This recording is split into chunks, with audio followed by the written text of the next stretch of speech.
دا د 2 میلیونه افغانیو په لګښت د یو باب مسجد د بنسټ ډبره ده چې د لغمان اطلاعات او فرهنګ ریاست په انګړ کې جوړیږي.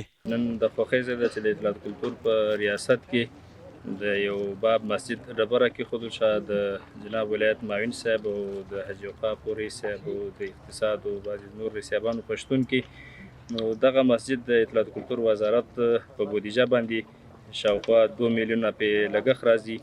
نو تقریبا متر مربع په حساب 100 متره 110 متره شاوخوا دغه پراخوالی راځي. په ورته وخت کې د لغمان مرستیال والي د قراردادي شرکت مسؤلینو ته په ښه کیفیت او په خپل وخت د پروژې په تطبیق ټینګار وکړ.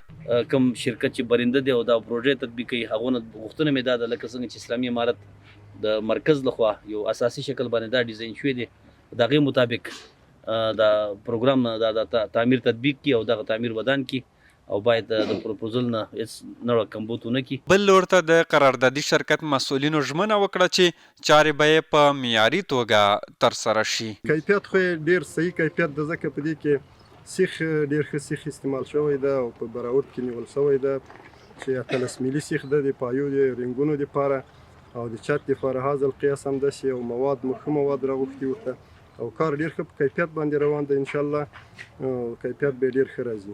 د یادونې وړ ده چې د یاد مسجد ودانۍ به لږ تر لږه د 80 لمونځ کوونکو د ځایېدلو ظرفیت ولري.